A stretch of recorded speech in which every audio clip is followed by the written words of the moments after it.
Hello, good morning. And this is Shambhavi from Planet Tomorrow. And I have no idea why I'm in the blue. But we just watch, and I have my amazing guests out here in no particular order. I have Mukul, who's a longtime friend. And then I have here Mukul from R3 Factory, Yuvraj from Sunmeet.ae, and Bhavna who's the founder and CEO of Krishi Farms. So today is most celebrated day, or should I say, it is a day where we remind ourselves of who we are. World Environment Day for us, and thank you for everyone who's joining us now or who's going to join us later. And yes, I know the green has turned to blue, and I'm still wondering why that is so. Thank you very much once again to my wonderful guests. And let's start with Bhavna. Bhavna, thank you so much for being here. And Bhavna, you are a chartered accountant and you're taking care of Krishi Care Farms. Tell us a little bit about your background before we go further. Sure. Thank you, Dr. Shambhavi, first of all, for giving me this opportunity to be on this talk today on the World Environment Day. It is a topic which I'm very passionate about, and that is the reason why I had started Krishi Care Farms 2.5 years back. So, like you mentioned, I've been a chartered accountant, and all the while, 20 years into consulting. But at our point in lives, we reach a point and where we decide for ourselves what we want to do, as our passion and as our purpose in the life. So that's when I decided 2.5 years back that what is it I want to do. So one of the thing which was on my mind was I want to create something for this planet, something for the environment, which the coming generations, I can leave a legacy behind for the coming generations. So with this thought, I took a leap of faith with absolutely no background in agriculture per se. But as we say, if we are passionate about some things, universe comes along, and makes it happen. Right. So I'm going to come back to you in just a bit, and let's now. I would like to take a little bit of an introduction from Yuvraj because you found your purpose, but you've been there for a while. Tell us a little bit about Sunmeet and tell us your background a little bit for our audience, Yuvraj. Sunmeet is an online store. It specializes in 100% vegetarian products. Uh, we promise cleanest and the finest quality. We make sure that none of the products are having palm oil or any sort of preservative or any sort of trans fat. It's all made in clean ingredients. And the whole idea was born when there's so much which has happened after COVID, in this food industry for people to get back, with their profits, that the change of labels, the change of expiry dates, and it was very scary because your health is your best friend. No matter what you do, the only person which is going to be with you is your health. And we've all seen times with our friends, family members, when your health is down. No matter how much do you have in your bank or what connections you have, it doesn't help. And the best source for your body to live the cleanest is food. So the purity of food is very important. Even all Abs- scriptures and the religious scripts and texts have always told us, that eat clean, eat with a clean mind. So that's Right. how the idea came when I started this online store. Right, wonderful. Let me come to my friend Mukul. Mukul, we've known each other for a while now, and I know how passionate you are about the earth, and like, which is my common statement is, whose earth is it anyway?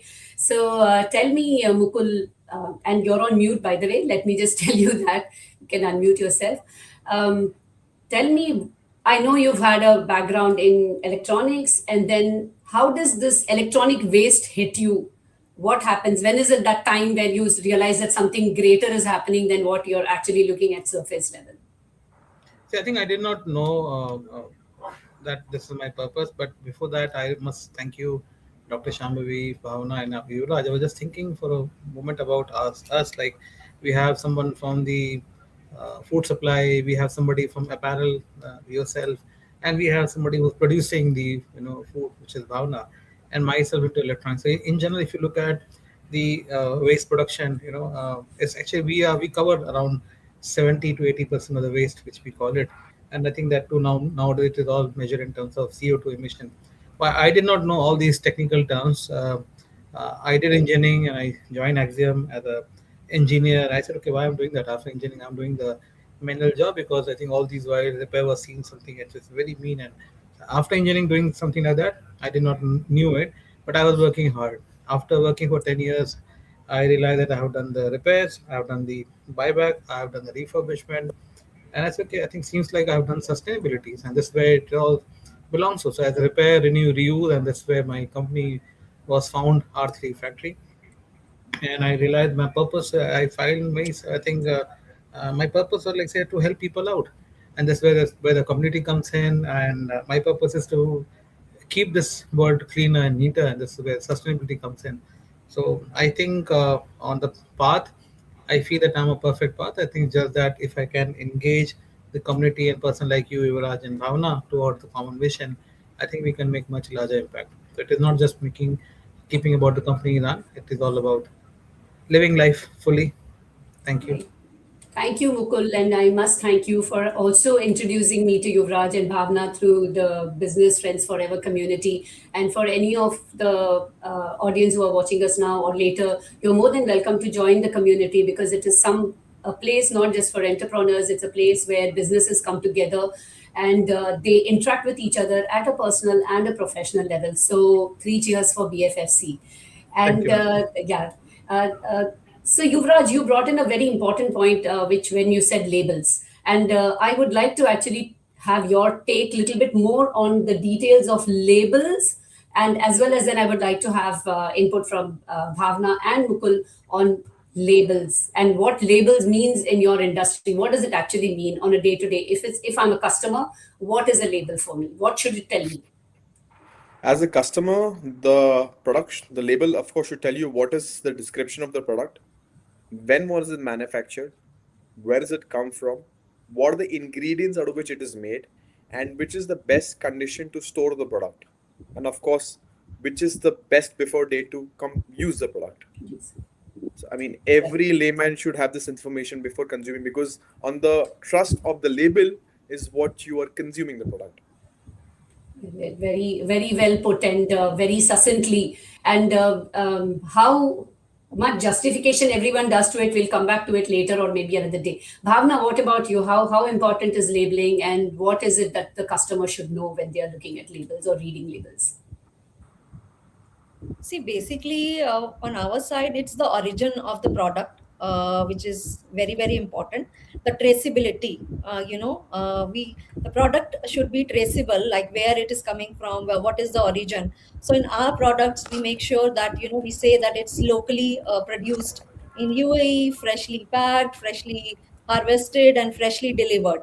I mean, this is what our tagline is, that we want to have minimum to minimum storage as possible and bring fresh and healthy products to the customers on the daily basis. I mean, that helps on the sustainability part as well in terms of packaging. It reduces the packaging, and and local food versus imported food.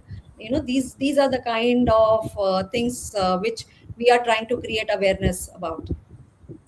Mukul, how about you? What does labeling mean in? I know people look for features when they're looking at devices, but what about labeling? Yeah, so I think see, I'm into circular economy. So there are two economy. One is linear, one is circular. And I think I see that Bhavna and Yuvraj are on linear side of it, wherein Bhavna being a producer and Yuvraj being the further reseller. Obviously, he may or may not be producing directly. But I come into circular economy, and where my source is the community. For example, my source may be Yuvraj, Bhavna, or yourself, or any enterprise which is already having the electronics.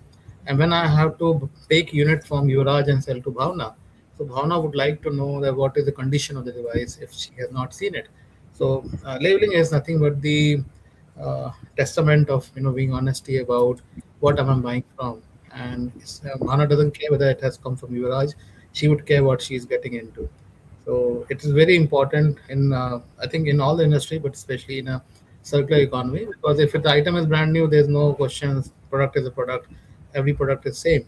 But when it comes to circular economy, especially if the items are not refurbished, because refurbishment further causes the damage to the environment, because you're still again consuming the outer parts of the device. So we try to make sure that whatever devices are, we tell the truth, and we also price it accordingly. So we have seen that there are many customers who are okay to buy scratch devices, who are okay to buy dent devices as long as it is fully functional. So labeling is very important. It is nothing but telling the customer that we are credible, and we are not trying to fool you. We're not trying to make a broken, defective device look as brand new and try to sell you as brand new. So what it is, so it's just a matter of telling what is the condition, and I think that matters the most in our industry, and I'm sure it matters everywhere. Right. So it's interesting you speak about devices. I've lived in this country for 38 years, and I remember buying a particular brand of television which said that same brand from two different countries manufacturing, and the price difference of about 1,500 dirhams between. And all their statement was, this is made here and this is made here. And that's why the country of origin or country of manufacture or where it has come from does make a difference. And to Yuvraj and Bhavna, I don't think we've spoken about it, but my PhD was on fruits and vegetables. And it was actually of how fresh is fresh. So when Bhavna says that fresh is, when it's locally packed, and this was my question: if it's 3 to 5 days old when it's coming from wherever, and that point it's about 12 years back. So these labels are really very something which now has come on into the FMCG and stuff, where people are seeing whether it's their cleaning detergents or whether it is seeing what they are eating, what is the sugar, what's the protein. That has become very popular right now. But otherwise, this is something which has been there. Maybe it was a little bit in a lower level, but people are talking more about it definitely now. So let me ask you a question. On a sustainability quotient between 1 to 10, where 10 is maximum sustainable in everyday life, how sustainable are you, Bhavna? What's your sustainability quotient? See, I would say that because I am in manufacturing in the UAE, I'm trying to be 10. No, So it was for a because personal, it was not business related question, it was a personal. yeah. So from on a personal level as well, I'm trying to make the choices which are sustainable. I think each one of us know what is right. I mean, it is not about the lack of awareness. Everybody knows that what is right, but what we lack are the practical ways of making those choices, right? So one of the easiest way of making those choice is, let's say, compost, right? Compost your waste at home. I mean, that can easily be done, right? Grow your own food. I'm not saying buy my food, right? Buy what I'm growing, but what I'm saying is grow your own food, as little as maybe some coriander leaves or mint leaves. These are the small ways where each one of us can be sustainable at our own levels. I mean, this is what my mission for this year actually is, that instead of just me growing the food, like all farms can grow the food, right? But what my vision is, that help each one of us in UAE grow little of our own, as much as we can. I mean, this is my vision, and I think we all can Yeah, reach some level of absolutely. sustainability quotient through growing our own food. Absolutely. So on that note, actually, full disclosure, I'm only a 6 or so. I'm not a 10 in any case. Yuvraj, how about you? What is your sustainability quotient? Personally, I believe, like, compared to my generation and the people around me, I may be a 8. I really make conscious efforts to not go to fast fashion. I would buy something which is might be expensive for once, but it will last me for years to come. Like my office bag is with me for the last 18 years. The Wow. suit is with me for the last 10 years plus. I mean, a lot of effort goes, because you have to be in the right shape, to fit into the same clothes. Then I try and yeah. I mean, I try and use not the plastic shaving razors, and try and use the traditional ones. It's lesser, harmful to the environment. I try and eat more, foods which are closer from the origin of the region, seasonal produce. Um, conscious small efforts of not consuming a lot of packet stuff, because the more packet stuff you eat, it's not only going to harm your body, but it's also harming the environment, because the packet stuff has to be recycled. It can be in glass, it can be plastic, it's the same thing. Unfortunately, the place where we live in UAE, uh, for the masses, they are still not adapting to the eating habits of nature. Ideally, a date is good enough for me, to sustain, and that's just pluck it from the tree and eat it. But we are trying to adapt things over here, which are either from Asia, with like the subcontinent, or from the West. And Okay. wherever personally I can, let's say, like, buying clothes, buying food, using Right. products. It's Thank. just read the ingredients and support a Right. company which supports the environment. Yeah, that sounds like a good plan actually. So, and what about you, Mukul? How do you rate yourself on a sustainability quotient of 1 to 10? I think I would slightly rate myself on 8, I would say, because I would say, my purpose in life, I'm actually very paranoid about being sustainable. And I think, as Yuvraj said about his clothes, I think boys can say that because they don't really care how they look. I think so. I think we have that advantage. But like, for example, the shirt I'm wearing for last maybe 13, 14 years, and I'm not saying that I just don't like it. After especially knowing that apparel industry causes maximum amount of carbon emissions. But anyway, that is, I think, technically just to explain some scientific person about why you do what you do. But I try to make it, unless until we start coming in a bicycle, and I think we all stay in a sustainable houses. I think a lot more thing to be done. I think, and very important is to be aware. And I think this is what we see. I think if we see the behind image which I put in, this is the graphic image which I have generated, how the RC factory needs to look like. And I think, see, goal is to be able to buy, process, sell, store, etc. Right? I think so. It's like, earlier you would hear about kabaddi wala, right? Sometimes, quite often I say that I'm a kabaddi, right? Modern day kabaddi. But I think kabaddi in general, when you say that, especially in India, Hindi term is all about somebody who does the junk dealer, right? But I think they only buy from you for negligible price, and they don't know, they further sell it without community being knowing it. But I think my goal is very different and simple. When I buy it from the community and sell it back to the community after making it useful, and I think my something. So I think that's what I do, and that's what my business is. And so far, I must have done around 70, 80 million dirham worth of business from last 10 years, I think. And I would say that I'll grow that, because you say why you're talking in terms of money. But if you look at the GDPs, are always measured in terms of money. I think GDP always tells you about how much you have produced. And when I say that, my numbers are also bigger, so how much I have consumed. So it is actually contrary to each other. And I think future will look very different than the way it looks like today. Right, wonderful. And while I'm a great fan of GDP, I'm a greater fan of GNP, which is what Bhavna is helping out with. So, and that is something which I keep saying, growing locally, making locally, and keeping the money in the country is so important. And there is still a lot of progress which we need to make. But like I said, having been here for so long, I've seen the progress, and I feel so proud. It's like something as if we have achieved. I have personally achieved when I see the country growing on the GNP.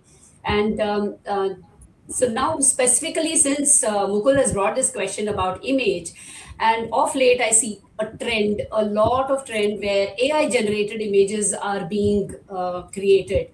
Fantastic, great creativity, nothing wrong about AI. However, what happens to the energy or the emissions and stuff which is being used? What do you think about it? Especially for me, when I see my friends generating, fun images, it somewhere for me, it's like, should I tell them? As already we are getting a lot of bashing for trying to be sustainable. Will I be alienating my friends if I tell them this? How do you feel about it, generating AI images and just for fun or even for business? How do you feel about that? The part about which is affecting our environment, not about the creativity. How do you feel about that, Bhavna? What do you think? Are you using that in your promotion material and stuff, or are you conscious that you don't do it? What do you do about it? See, like personally, I would say that we have seen generations where there was no computer, then computer came in, no internet, then internet came in. Now it's the AI world. So I mean, we have to embrace the technology, but not become a slave of the technology. That's what I would say.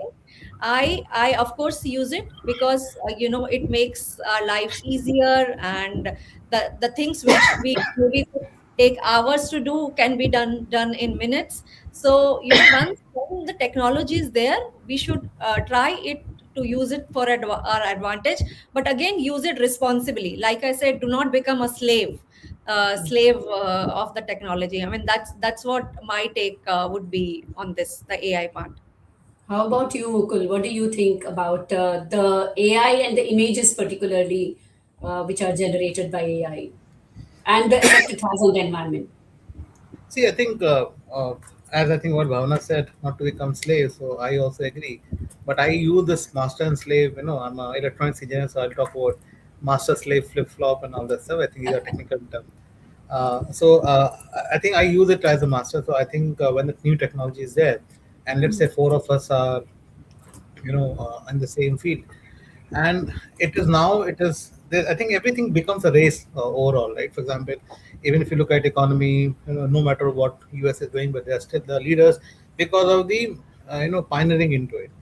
So so challenge has always been there. For example, let's say there's a Sheen, the apparel brand, lots of people, women are consuming clothes like crazy, right? And I think probably who know would know better than you. So it's just that because it has taken a center stage, and as we all say, it's the AI age. So we are saying, only AI is a culprit. But I think it's not just about that. There are hundreds of other things which are, problem. When we go to the supermarket, when you buy item which is packed in a plastic bag, we can question, okay, not to carry a plastic bag, but the item itself, what you're packing is in a plastic bag. Plastic. So I'm not saying it's only the power generation which is a problem. Power still has a solution. In fact, yesterday the US has said okay, they'll get into coal, by the way, right? And they try to figure it out. So I'm just saying that while we understand that AI is an issue, especially in terms of power, but I think rather than saying that no, I'll not use it. Maybe my daughter says no, I don't want to use because AI, because it takes away the jobs of people. So my argument here is this: if you don't use it, somebody else will do better than you, Somebody. Yeah. and so we have to use it. And I think while we use it, we also have to keep on working towards solution. So it's a very there's no straight answer to it, because if you don't use it, you're already left behind. So I always sit with the books, understand, okay, what is carbon emission, how I can do that, even if it is power, how we can create a green power. Because tomorrow, let's say, for example, that solar is enough, to power the entire earth. But I think what it requires is willingness of the government to do that. I'm sure I think governments are here doing it. So if it is possible, I think then even whatever we say is a problem, it can also become an opportunity. Creating what you call AI servers in the space is also a solution. I think there are lots of things already being worked on. But for example, on apparel, clothes, nothing has been done so far. It's just producing, consuming, and wasting. But these are Right. real issues, I would say. Yeah. So on that note, since you brought in apparel, I'll talk about it in a minute. Before that, I want Yuvraj's opinion on the AI generated images, which I was speaking about and asking Yuvraj. Can you please share a little bit about your thoughts on this? See, the key word to this is moderation and sustainability. The way, if you use it in a sustainable way to maximize the output from the input, I don't think there's anything wrong about it. Like, let's say a classic example. People say plastic is bad for the environment, but equally is glass Good. also bad for Yeah. the environment.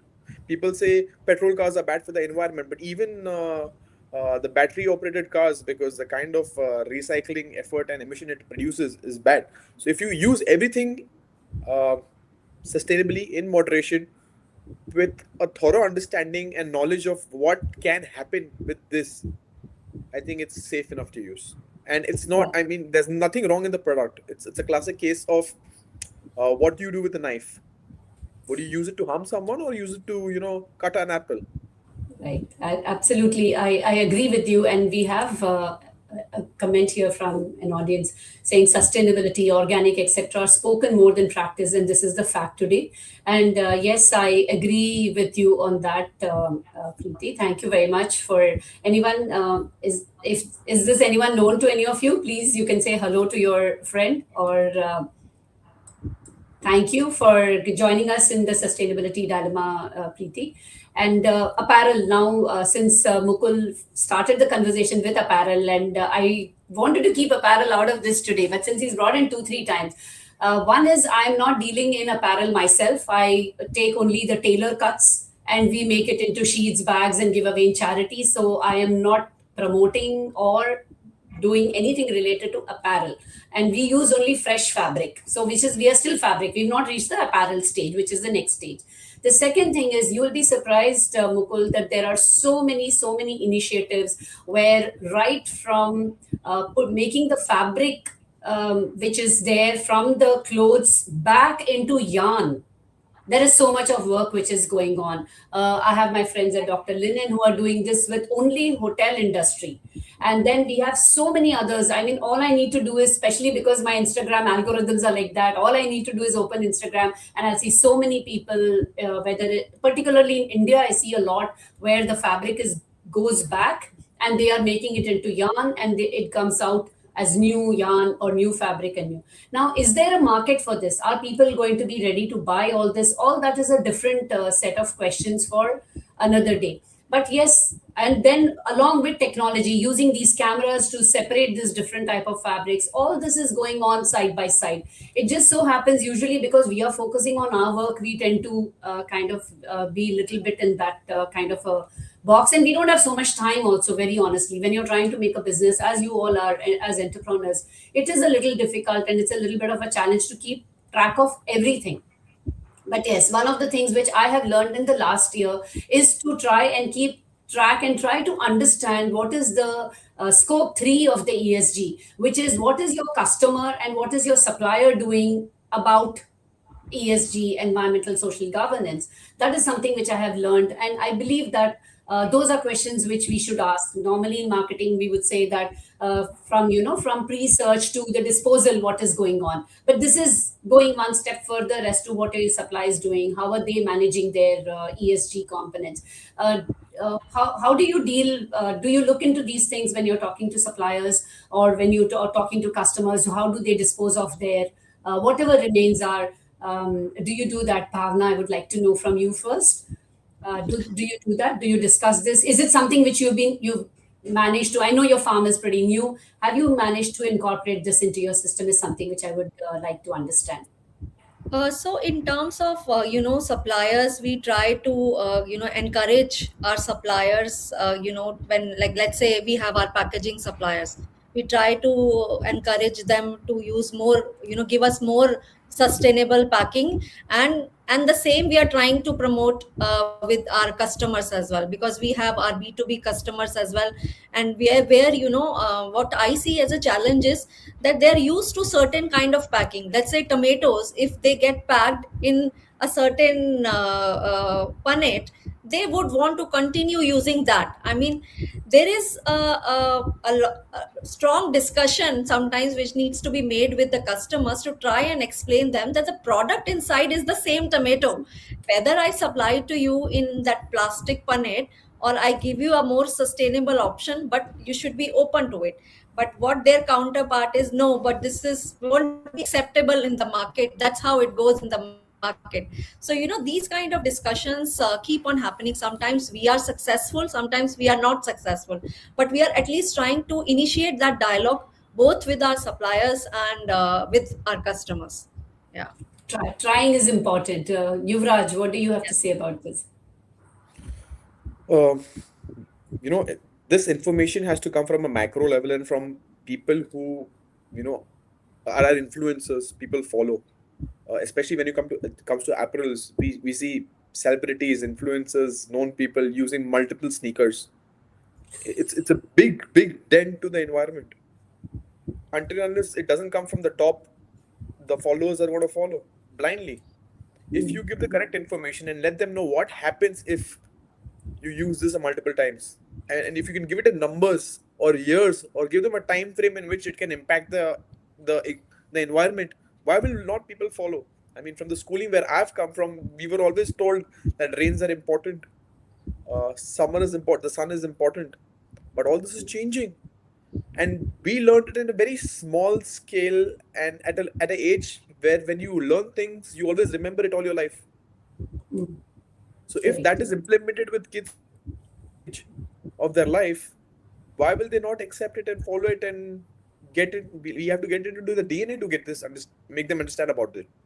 Right. It is like charity begins at home. Mukul, what do you have to say about uh, how much Yeah, we can so manage our I suppliers, think customers? Yeah. this is my business. I think when I say business, means this is how I make profit, and this is how I pay to my people. And I really want to grow this at the moment. And whenever somebody sees it, like you see picture behind the scene, and that's kind of setup which we are working on, wherein uh, somebody can buy some items. Somebody doesn't use. I think because this is a common problem which we all have, not only in UAE, but I think you'll be surprised that UAE has got around 22 kgs of electronics compared to 11 kgs of electronics worldwide. So people are using double the electronics of what exactly they are supposed to use. So you're saying that, okay, how do we make sure that suppliers, who are giving it are uh, sustainability conscious? So since this is our business, we make sure we tell everybody that I'm only dealing in if you have stuck inventory, defective, used, aging. And I'm not just like, say people say, okay, mobile is profitable, mobile can always give big business, but I'm open to all kind of electronics category for now. And how I really want to make a larger impact, there's something called circularity index. So when I go to the school, and you have been to that school as well, obviously that project has not been successful yet, but we have not given up, and we are trying to figure it out how we can tweak the processes so that when, for example, kids go to their home and they see some electronics lying unused, rather than keeping it there, if they want to use it, they can fix it. If they don't want to use it, they should sell it. Selling is important. At least when they sell it, somebody whoever buys it, make sure that he sells it further, so it becomes a part of the value chain. And that's what we are trying to do. And something which is not at all useful, we make sure it gets recycled. Recycle is not about crushing it and throwing it out. Recycling means we give it to people who can take it further and feed it back to the manufacturer who can use that. So every electronics has got lots of precious metal and so on and so forth, a range of things. Everything, literally everything can be recycled. So I think that's really great passion. And as I said, I think so far we are doing well. And in fact, even despite our troubled time, we're still doing well. I think it is like so. Yes, so that is that's a key feature for us, and that makes us I very satisfying to what we're doing. Right. I think today's keyword, which should be our takeaway from whatever Mukul, Bhavna, and Yuvraj have said, is circularity and the fact being, moderation. I think these are the two keywords which I'm going to take away today. But is there a message that you have, Yuvraj? We can start with you. We're already 33 minutes into our conversation. Is there a message you have for the audience, particularly since we are marking Environment Day today? I'll not call it celebrating because it should be every day. So, since we are marking Environment Day, would you have a message I would which you would say, like to share? I would say, like, don't be a follower, be a creator of things. Don't blindly follow what others are doing. Understand what you want to contribute back to the society and the environment, and be the leader and creator of things. Perfect. That sounds perfect. Bhavna, how about you? What would you like to tell the audience? So I would say that the World Environment Day is like it says that sustainability is not about perfection. It's about the progress, right? Our planet does not need few people who practice sustainability perfectly. It needs millions of us who do it consistently. You know, it's Perfect. it's it's each of us to make a better choice today in whether in the food we eat, the products we buy, and even the waste we can avoid. This is about the choice. Every purchase is a vote for us. So every meal is a choice. So and Right. every choice will leave us a better world behind us. Right. This is Thank you. what I Thank would you. say. Yeah, that is, we need more people who are consistent rather than few who are perfect. I like that. It's what you said is absolutely right. Mukul, how about you? What is your Yes, I think takeaway all or three of you give have or said something which also resonates with me, but I think I will add two more things. And the most important part is self awareness. And self awareness, like, say, people can take this term indifferently, like, say, I'm self aware, I'm sustainable. But I think if you can also measure it and make them aware and informed, I think it can make larger impact. So we want to create that kind of self awareness, and we call it circularity index, or you can call it eco warrior index. So anybody dealing with us or any partner, they would know. So they would not just get the invoice; they'll also see how sustainable they are. So that is the dream vision we are working on, and hopefully we will be able to make an impact. Wonderful. It's been I've taken more than 35 minutes of your time, and really I'm grateful to you on a Friday morning that you were able to join me here. And today, my message or my input to the audience is only join us, do whatever you can, make your best effort and be true to yourself. That is what we need. And after all, earth is it anyway? It is ours. And the title today of the session was also, what is your plan for the planet? So make some plans, share them with us, share them with your family, friends, and let's leave a better earth behind for our next generations to come. Thank you very much, Mukul, Yuvraj, and Bhavna, for this amazing session. I'll end now. Have a great day. And Thank you bye so for much. yeah. Bye bye. Take care of yourselves. Bye for now. Yeah. Thank Thank you, you. Bye-bye. thank you, Thank you. Bye-bye. Thank you, Bhavna. Thank you, Mukul. Thank you, Dr.